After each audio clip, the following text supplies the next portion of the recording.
Chapter 6, Lesson 6, Work to Learn, Don't Work for Money. Job security meant everything to my educated dad. Learning meant everything to my rich dad. A few years ago, I granted an interview with a newspaper in Singapore. The young female reporter was on time, and the interview got underway immediately. We sat in the lobby of a luxurious hotel, sipping coffee and discussing the purpose of my visit to Singapore. I was to share the platform with Zig Ziglar. He was speaking on motivation, and I was speaking on the secrets of the rich. Someday, I would like to be a best-selling author like you, she said. I had seen some of the articles she had written for the paper, and I was impressed. She had a tough, clear style of writing. Her articles held a reader's interest. "You have a great style," I said in reply.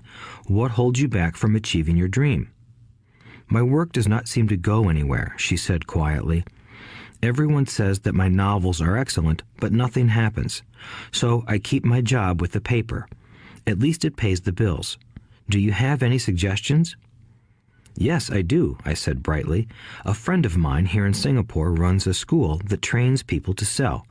He runs sales training courses for many of the top corporations here in Singapore, and I think attending one of his courses would greatly enhance your career." She stiffened. "Are you saying I should go to school to learn to sell?" I nodded. "You aren't serious, are you?" Again, I nodded. "What is wrong with that?" I was now backpedaling. She was offended by something, and now I was wishing I had not said anything. In my attempt to be helpful, I found myself defending my suggestion. "I have a master's degree in English literature. Why would I go to school to learn to be a salesperson? I am a professional. I went to school to be trained in a profession so I would not have to be a salesperson. I hate salespeople. All they want is money. So tell me why I should study sales." She was packing her briefcase. The interview was over. On the coffee table sat a copy of an earlier best-selling book I wrote. I picked it up as well as the notes she had jotted down on her legal pad. "Do you see this?" I said, pointing to her notes. She looked down at her notes. "What?" she said, confused. Again, I pointed deliberately to her notes. On her pad she had written, "Robert Kiyosaki, best-selling author." "It says best-selling author, not best-writing author," I said quietly. Her eyes widened. "I am a terrible writer," I said. "You are a great writer. I went to sales school. You have a master's degree. Put them together, and you get a best-selling author and a best-writing author." Anger flared from her eyes. "I'll never stoop so low as to learn how to sell. People like you have no business writing. I'm a professionally trained writer, and you are a salesman. It is not fair," she fumed. She put the rest of her notes away and hurried out through the large glass doors into the humid Singapore morning. At least she gave me a fair and favorable write-up the next morning.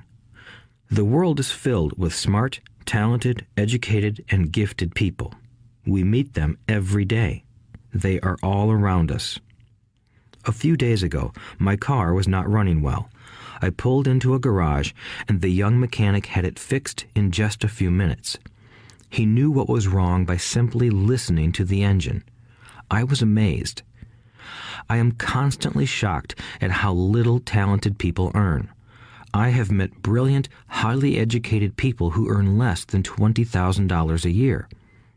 A business consultant who specializes in the medical trade was telling me how many doctors, dentists, and chiropractors struggle financially. All this time, I thought that when they graduated, the dollars would pour in. It was this business consultant who gave me the phrase, "They are one skill away from great wealth." What this phrase means is that most people need only to learn and master one more skill, and their income would jump exponentially.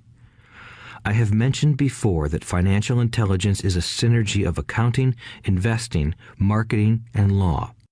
Combine those 4 technical skills, and making money with money is easier than most people would believe. When it comes to money, the only skill most people know is to work hard. The classic example of a synergy of skills was that young writer for the newspaper. If she diligently learned the skills of sales and marketing, her income would jump dramatically. If I were her, I would take some courses in advertising copywriting as well as sales. Then, instead of working at the newspaper, I would seek a job at an advertising agency. Even if it were a cut in pay, she would learn how to communicate in shortcuts that are used in successful advertising. She also would spend time learning public relations, an important skill. She would learn how to get millions in free publicity. Then, at night and on weekends, she could be writing her great novel. When it was finished, she would be better able to sell her book. Then, in a short while, she could be a best-selling author. When I came out with my first book, If You Want to Be Rich and Happy, Don't Go to School, a publisher suggested I change the title to The Economics of Education. I told the publisher that, with a title like that, I would sell 2 books, one to my family and one to my best friend. The problem is that they would expect it for free. The obnoxious title, If You Want to Be Rich and Happy, Don't Go to School, was chosen because we knew it would get tons of publicity. I am pro-education and believe in education reform. If I were not pro-education, why would I continue to press for changing our antiquated educational system? So I chose a title that would get me on more TV and radio shows simply because I was willing to be controversial. Many people thought I was a fruitcake, but the book sold and sold. When I graduated from the U.S. Merchant Marine Academy in 1969, my educated dad was happy. Standard Oil of California had hired me for its oil tanker fleet as a third mate. The pay was low compared with my classmates, but it was okay for a first real job after college. My starting pay was about $42,000 a year, including overtime, and I only had to work for 7 months. I had 5 months of vacation. If I had wanted to, I could have taken the run to Vietnam with a subsidiary shipping company and easily doubled my pay instead of taking 5 months of vacation. I had a great career ahead of me, yet I resigned after 6 months with the company and joined the Marine Corps to learn how to fly. My educated dad was devastated. Rich Dad congratulated me. In school and in the workplace, the popular opinion is the idea of specialization. That is, in order to make more money or get promoted, you need to specialize. That is why medical doctors immediately begin to seek a specialty such as orthopedics or pediatrics. The same is true for accountants, architects, lawyers, pilots, and others. My educated dad believed in the same dogma. That is why he was thrilled when he eventually achieved his doctorate. He often admitted that schools reward people who study more and more about less and less. Rich Dad encouraged me to do exactly the opposite. You want to know a little about a lot, was his suggestion. That is why for years I worked in different areas of his companies. For a while, I worked in his accounting department. Although I would probably never have been an accountant, he wanted me to learn via osmosis. Rich Dad knew I would pick up jargon and a sense of what is important and what is not. I also worked as a busboy and construction worker as well as in sales, reservations, and marketing. He was grooming Mike and me. That is why he insisted we sit in on the meetings with his bankers, lawyers, accountants, and brokers. He wanted us to know a little about every aspect of his empire. When I quit my high-paying job with Standard Oil, my educated dad had a heart-to-heart talk with me. He was bewildered. He could not understand my decision to resign from a career that offered high pay, great benefits, lots of time off, and opportunity for promotion. When he asked me one evening, "Why did you quit?" I could not explain it to him, though I tried hard to. My logic did not fit his logic. The big problem was that my logic was my rich dad's logic. Job security meant everything to my educated dad. Learning meant everything to my rich dad.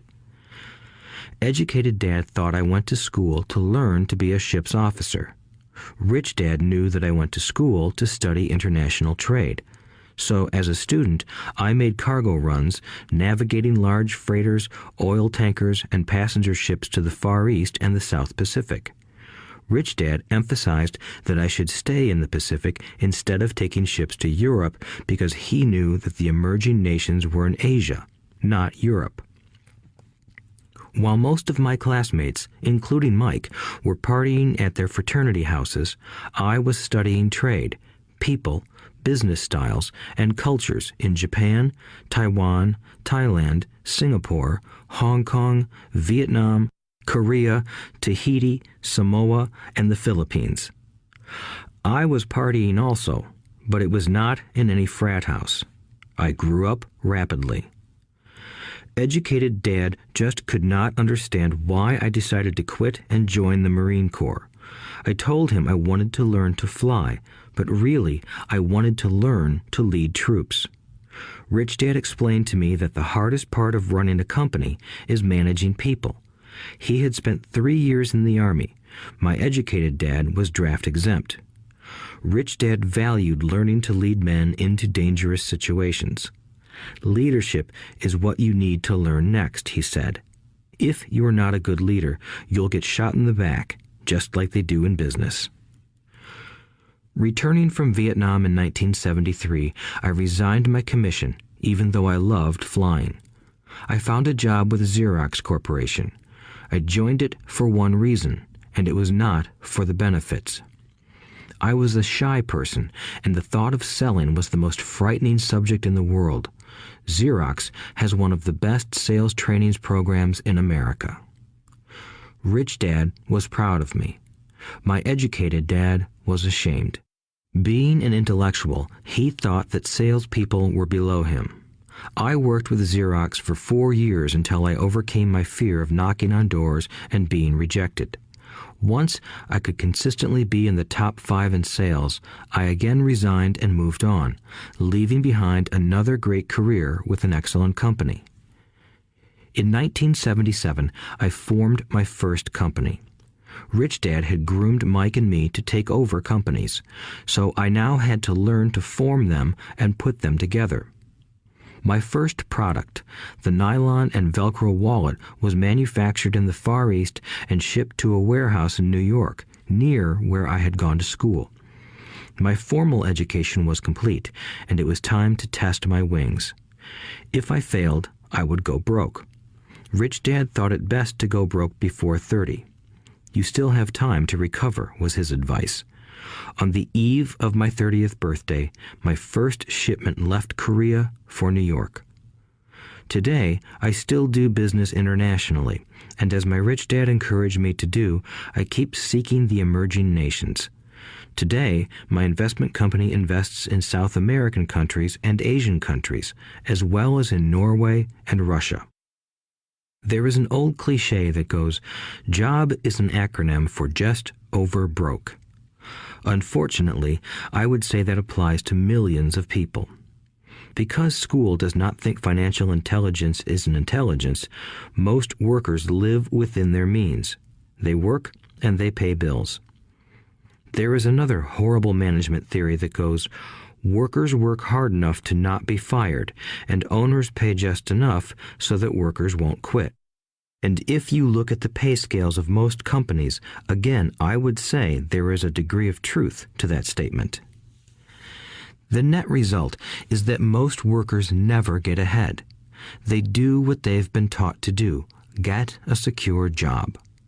Most workers focus on working for pay and benefits that reward them in the short term, but are often disastrous in the long run. Instead, I recommend to young people to seek work for what they will learn more than what they will earn. Look down the road at what skills they want to acquire before choosing a specific profession and before getting trapped in the rat race. Once people are trapped in the lifelong process of bill paying, they become like those little hamsters running around in those metal wheels. Their little furry legs are spinning furiously, the wheel is turning furiously, but come tomorrow morning, they'll still be in the same cage. Great job. In the movie Jerry Maguire, starring Tom Cruise, there are many great one-liners. Probably the most memorable is, "Show me the money." But there is one line I thought most truthful. It comes from the scene where Tom Cruise is leaving the firm. He has just been fired, and he is asking the entire company, "Who wants to come with me?" And the whole place is silent and frozen. Only one woman speaks up and says, "I'd like to, but I'm due for a promotion in 3 months." That statement is probably the most truthful statement in the whole movie. It is the type of statement that people use to keep themselves busy, working away to pay bills. I know my educated dad looked forward to his pay raise every year, and every year he was disappointed.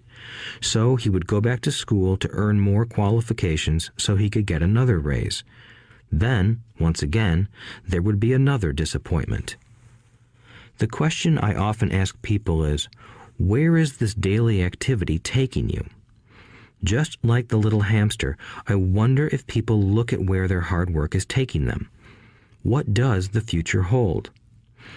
In his book, The Retirement Myth, Craig S. Carpel writes, "I visited the headquarters of a major national pension consulting firm and met with a managing director who specializes in designing lush retirement plans for top management. When I asked her what people who don't have corner offices will be able to expect in the way of pension income, she said with a confident smile, 'The silver bullet.'" "What," I asked, "is the silver bullet?"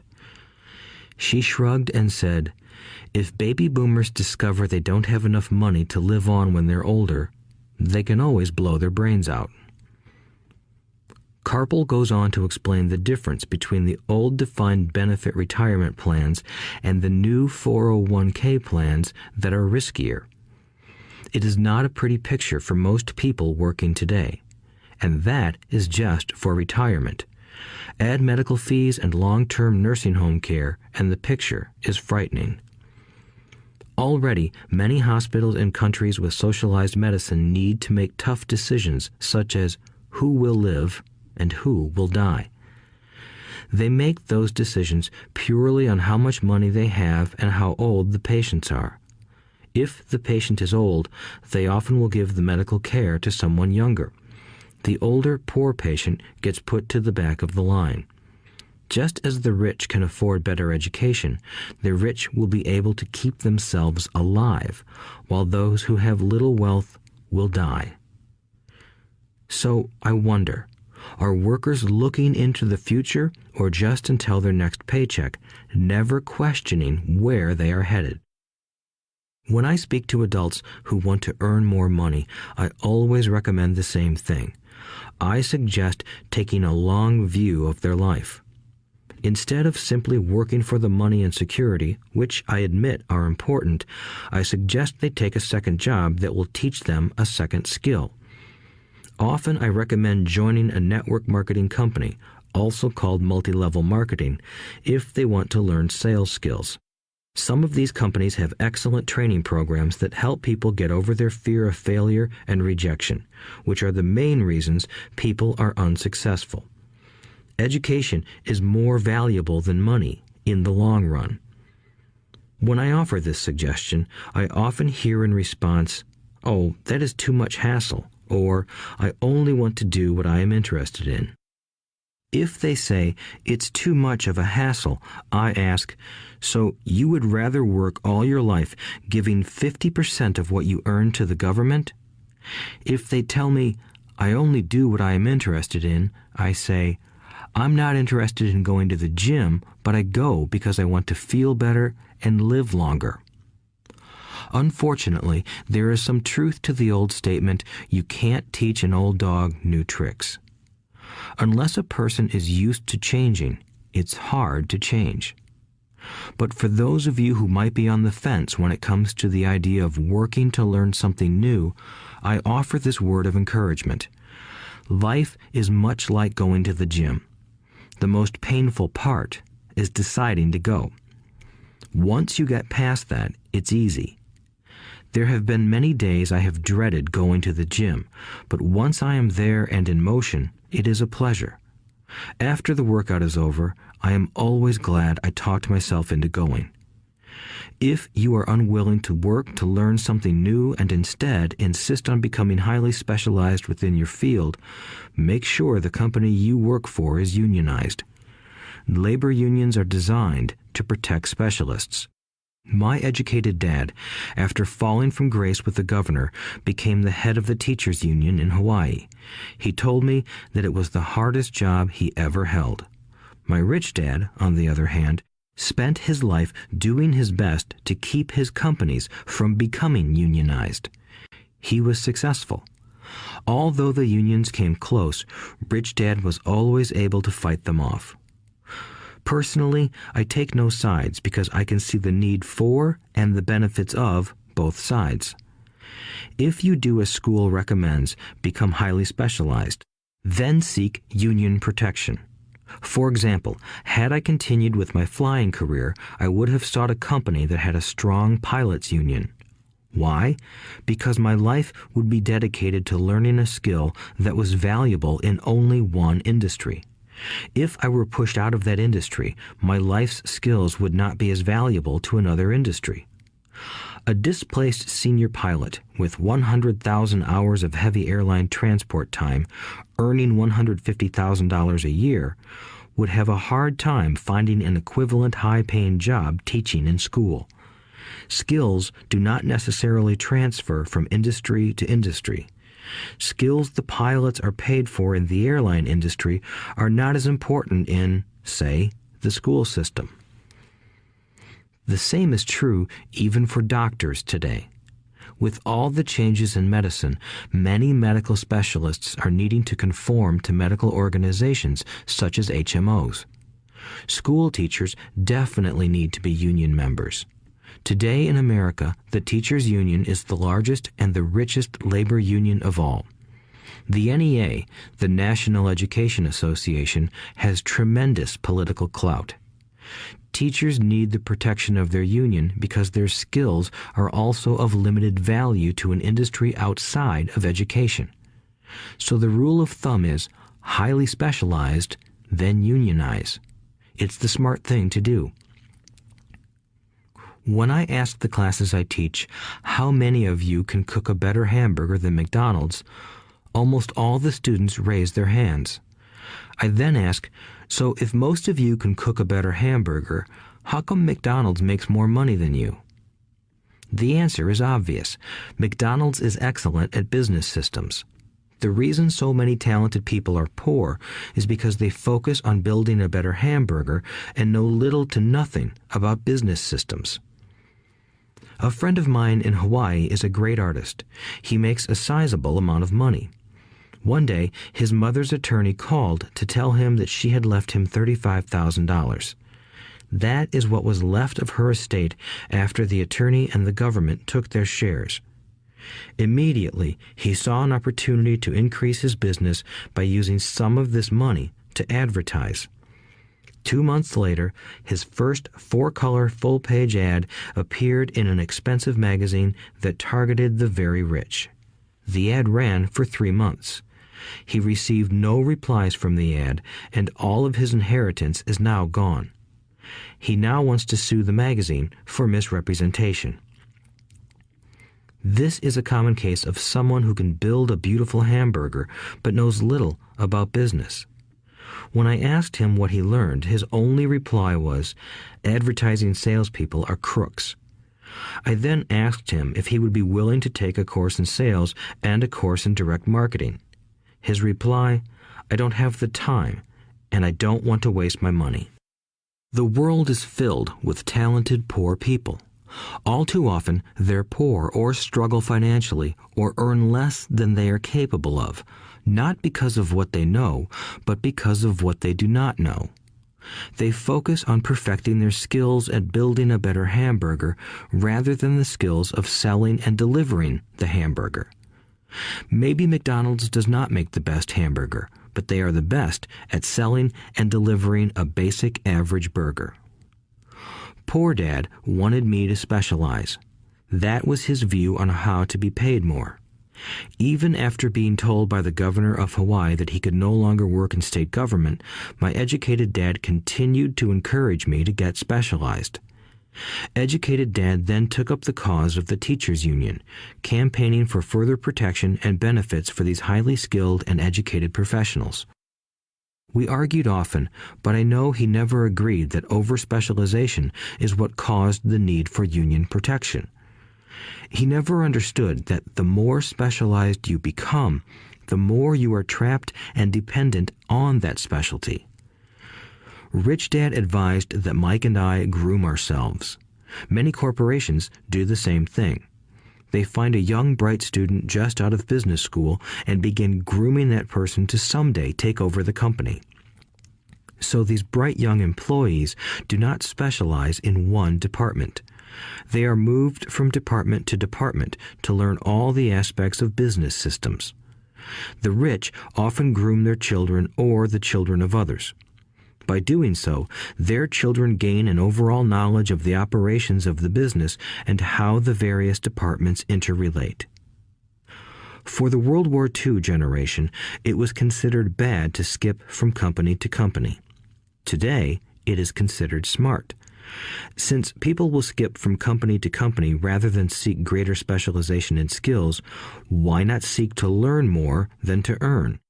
In the short term, it may earn you less, but it will pay dividends in the long term. The main management skills needed for success are 1. Management of cash flow, 2. Management of systems, 3. Management of people. The most important specialized skills are sales and marketing. The ability to sell, to communicate to another human being, be it a customer, employee, boss, spouse, or child, is the base skill of personal success. Communication skills such as writing, speaking, and negotiating are crucial to a life of success. These are skills I work on constantly, attending courses or buying educational resources to expand my knowledge. As I have mentioned, my educated dad worked harder and harder the more competent he became. He also became more trapped the more specialized he got. Although his salary went up, his choices diminished. Soon after he was locked out of government work, he found out how vulnerable he really was professionally. It is like professional athletes who suddenly are injured or are too old to play. Their once high-paying position is gone, and they have limited skills to fall back on. I think that is why my educated dad sided so much with the unions after that. He realized how much a union would have benefited him. Rich Dad encouraged Mike and me to know a little about a lot. He encouraged us to work with people smarter than we were and to bring smart people together to work as a team. Today, it would be called a synergy of professional specialties. Today, I meet ex-school teachers earning hundreds of thousands of dollars a year. They earn that much because they have specialized skills in their field as well as other skills. They can teach as well as sell and market. I know of no other skills to be more important than selling and marketing. The skills of selling and marketing are difficult for most people, primarily due to their fear of rejection. The better you are at communicating, negotiating, and handling your fear of rejection, the easier life is. Just as I advised that newspaper writer who wanted to become a best-selling author, I advise anyone else today. Being technically specialized has its strengths as well as its weaknesses. I have friends who are geniuses, but they cannot communicate effectively with other human beings, and, as a result, their earnings are pitiful. I advise them to just spend a year learning to sell. Even if they earn nothing, their communication skills will improve, and that is priceless. In addition to being good learners, sellers, and marketers, we need to be good teachers as well as good students. To be truly rich, we need to be able to give as well as to receive. In cases of financial or professional struggle, there is often a lack of giving and receiving. I know many people who are poor because they are neither good students nor good teachers. Both of my dads were generous men. Both made it a practice to give first. Teaching was one of their ways of giving. The more they gave, the more they received. One glaring difference was in the giving of money. My rich dad gave lots of money away. He gave to his church, to charities, and to his foundation. He knew that to receive money, you had to give money. Giving money is the secret to most great wealthy families. That is why there are organizations like the Rockefeller Foundation and the Ford Foundation. These are organizations designed to take their wealth and increase it, as well as give it away in perpetuity. My educated dad always said, "When I have some extra money, I'll give it." The problem was that there was never any extra. So he worked harder to draw more money in rather than focus on the most important law of money: give and you shall receive. Instead, he believed in receive and then you give. In conclusion, I became both dads. One part of me is a hardcore capitalist who loves the game of money making money. The other part is a socially responsible teacher who is deeply concerned with this ever-widening gap between the haves and have-nots. I personally hold the archaic educational system primarily responsible for this growing gap.